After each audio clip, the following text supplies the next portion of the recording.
Buddy, old pal.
Streaming on clickorlando.com and broadcasting live, you're watching News 6 at noon. Now at noon, the title quest continues for Lake Mary as the softball team faces a win or go home game today. But first. Yes, I signed the damn thing. Orange County commissioners facing a crucial decision: do what the state wants or be removed from office. The financial objections the county is raising. That agreement with ICE requires county corrections officers transport detainees. Orange County Mayor Jerry Deming signed the agreement Friday after threats from Florida's Attorney General that if the county didn't sign, the mayor and county commissioners could be removed from office. News 6's Stephanie Rodriguez is at today's commission meeting. And Stephanie, residents are voicing their concerns, but the county really doesn't seem to have a lot of options here. Yeah, Julie, that's right. About 50 people came out to public comment today, and you can see here in the hallway they even have an overflow area for the amount of people that showed up just to watch.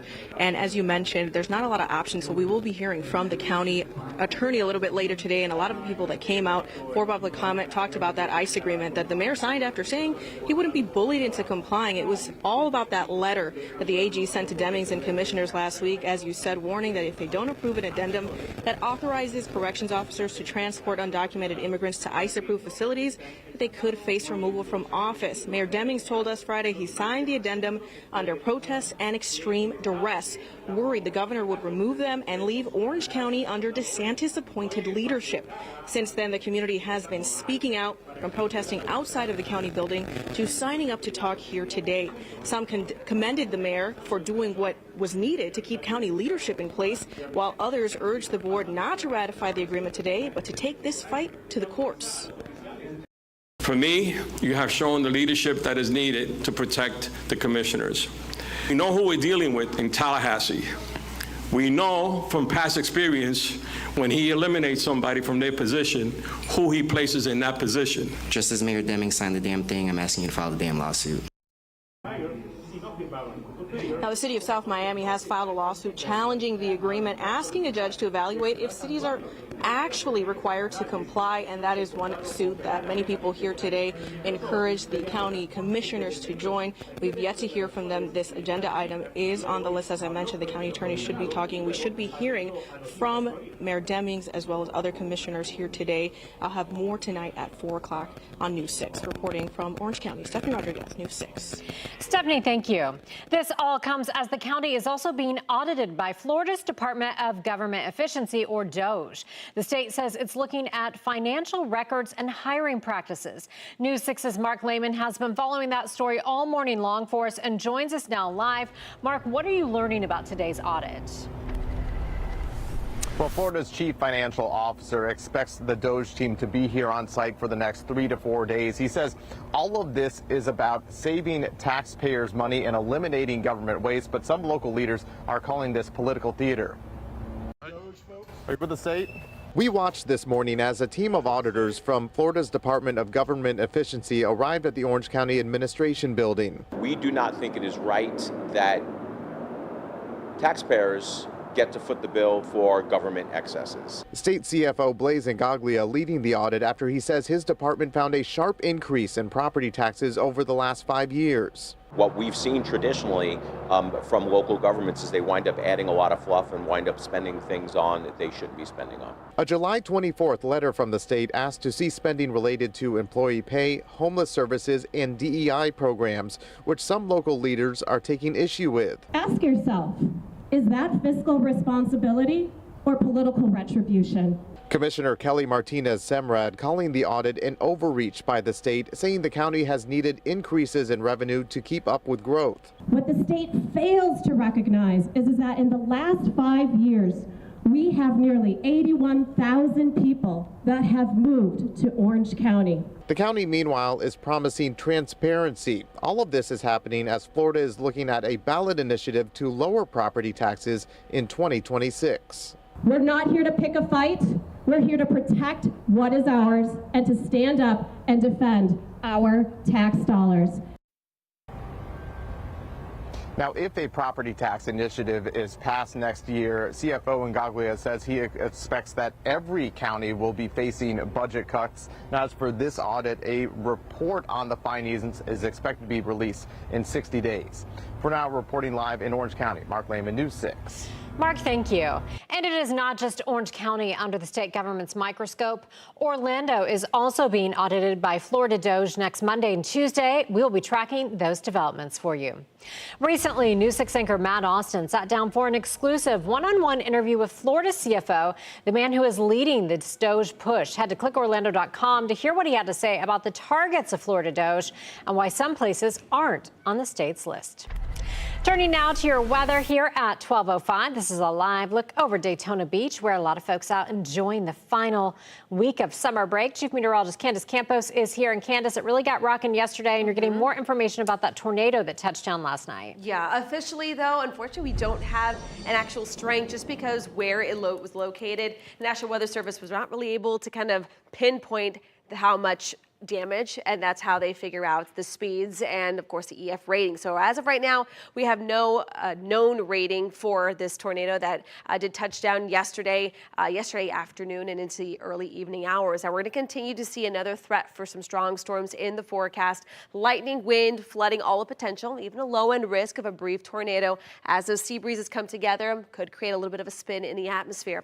Speaking of the sea breezes, right now we are watching a pocket of some pretty heavy rain at this point in time near Rainbow Falls. Denellen will continue to approach I-75. This is just the start of what will be another active afternoon. We'll have more on that coming up in just a little bit. Candace, thank you. The man accused of pistol whipping a teen before forcing him and his girlfriend to undress is set to face a judge later today. The whole thing happened at a park at Lazio Circle and Kalen Street in DeBary Sunday. Investigators say the suspect, Marquavius Chance, hit the boy in the head, then pointed the gun at his girlfriend and forced them both to undress.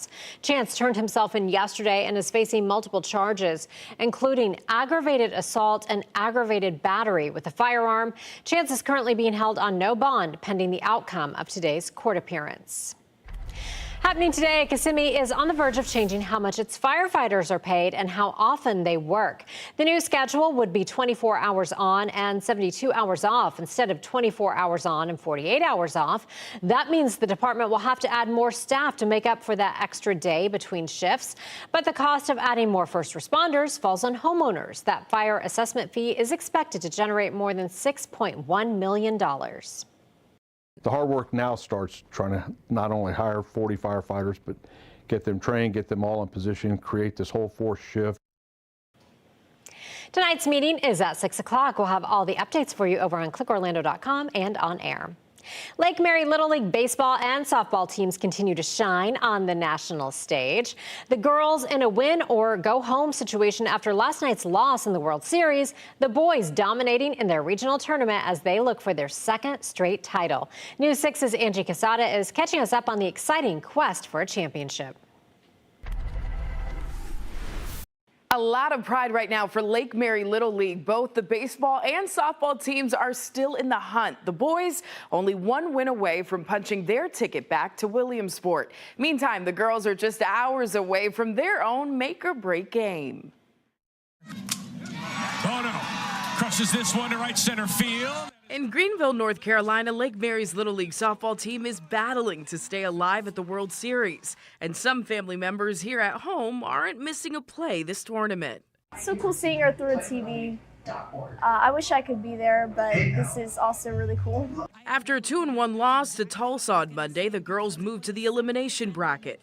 Tonight's game at 7 is do or die. It's great to see that the support that they're getting. Meanwhile, in Georgia, Lake Mary's baseball team is dominating the Southeast Regionals. Oh my, smoke to left center.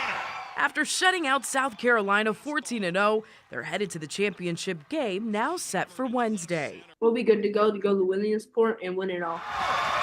The girls need a win tonight to stay in it. That game is at 7 o'clock. The boys are just one game away from history again tomorrow. We'll have highlights and updates right here on News 6. In studio, I'm Angie Casada.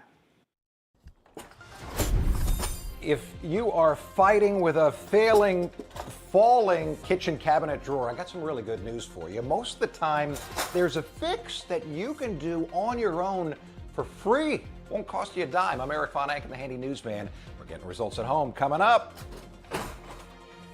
Introducing the new $25 million Gold Rush Multiplier Scratch-Off from the Florida Lottery.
It's Carol. Hello. Yeah, you know, it's Eric Von Anken, the Handy Newsman. I do, and this is Destiny. Wow, I don't even have to say it. Look at that. She's famous. Of course. You have a broken kitchen cabinet drawer? Yes, we do.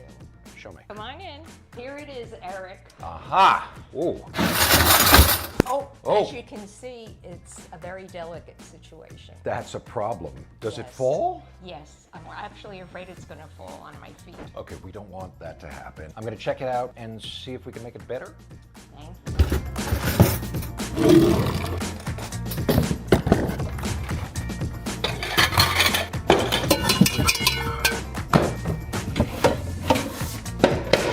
Step one is to assess. We're going to take everything out so we can climb underneath, and figure out exactly what the heck's going on. Now, get down on it. Or more like get down in it.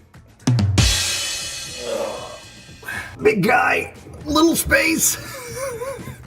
Aha! The rolling track for the drawer fell down. This is how it's supposed to look. But the bracket cracked. So what we're gonna do is drill new holes and put the screws through those new holes.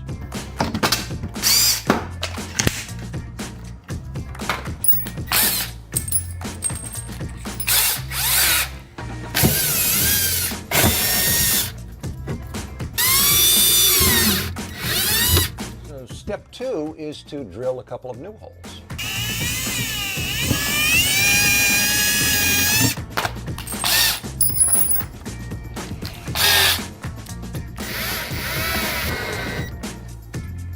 And now step three is to reinstall the old screws through the new holes.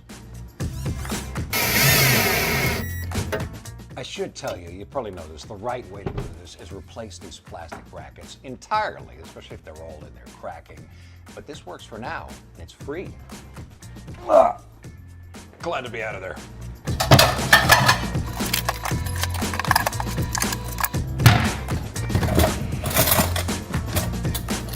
Wait, I'm gonna have Carol do this part. All right, Carol, close that drawer. Oh my, that is wonderful. Thank you so much. Much, much better. It's not going to fall on my feet. Amen. We got results at home. We certainly did. What can't he do? That is the question. All right, turning to your weather now. Let's take a live look outside along the coast. This is our Launch Credit Union camera out there at Port Canaveral. Looking so lovely, so much blue sky. Now, yesterday, those storms really got going and they hung around until late in the evening hours. Chief Meteorologist Candace Campos is here, and we'll get some more of those storms cranking again today. Yeah, really, at the end of the day, Julie, the weather setup that's in place is exactly the same as it was yesterday. Now, that doesn't mean that the same exact spot seeing the rain yesterday, we'll see it again today. It's not a guaranteed chance of another brief tornado like yesterday in Osceola County, but the chances are still there that our coverage will get up to about a 60%.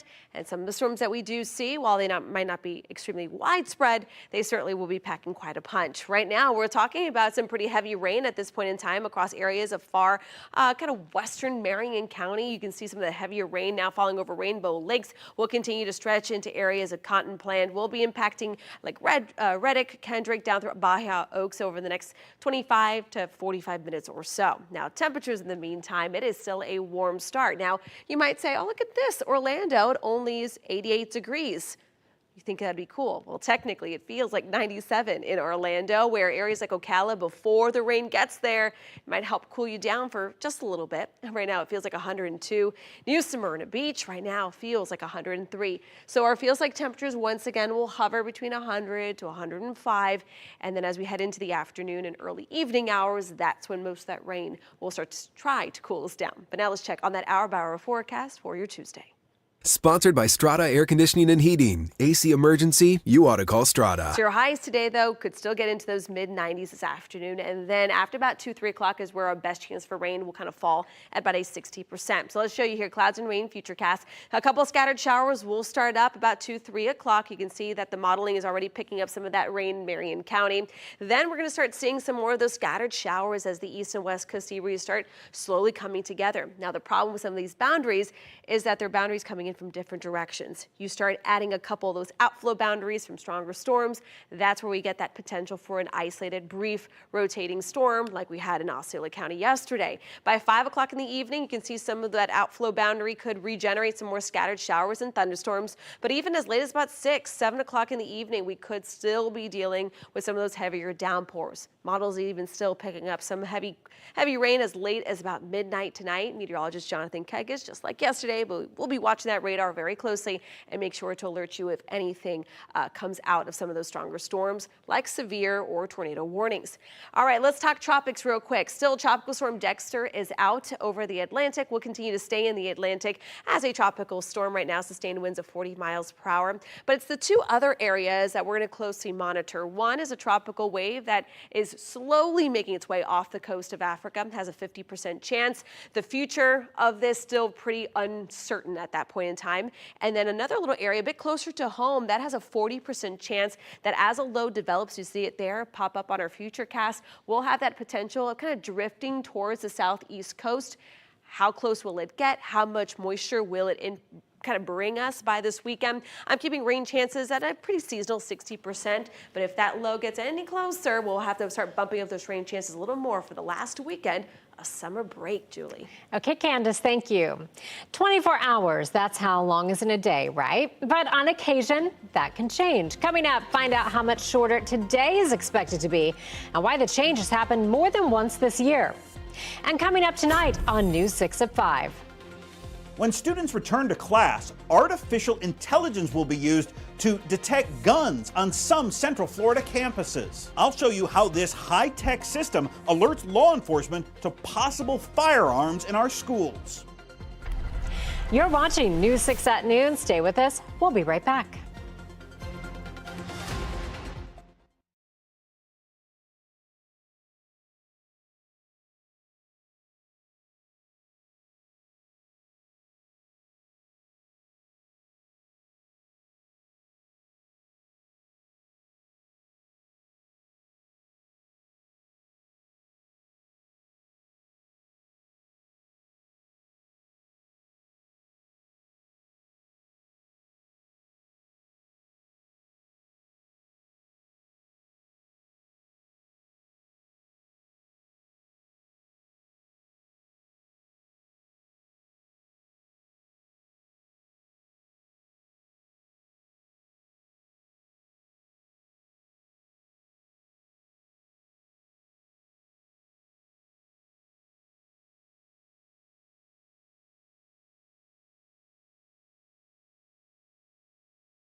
So you probably won't notice, but today is expected to be slightly shorter than 24 hours by more than a millisecond.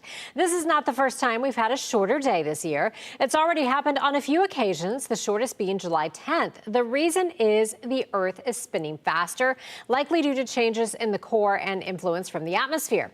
Now, it's not going to be the shortest day ever. That was July 5th of last year by 1.6 milliseconds, though the difference is small. Scientists say it could eventually impact computers, satellites, and telecommunication that rely on precise timing. Take a break from those summer reruns and try out the all-new primetime schedule on News 6 Plus. Matt and Ginger have a new take on the day's news on News 6 tonight. That's at 9. Then go in-depth as we track the tropics and answer your weather questions with meteorologist Jonathan Kagas at 9:30. Then watch the late news an hour earlier. It's all tonight on News 6 Plus. Download our streaming app for free. Search WKMG in your smart TV's app store. It's also available on Roku, Apple TV, and Fire TV. Here's a live look once again from our camera in Daytona Beach, looking so beautiful. You're watching News 6 at noon. We're back in 3 minutes.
All right, looking at the next couple of days, it looks like it's going to be very summer-like across the area as we are going to keep the rain chance about 60%. We're going to be watching some tropical moisture that could start to seep into the weather forecast on Saturday and Sunday. We're going to continue to iron out the details, though, for that last weekend of summer break.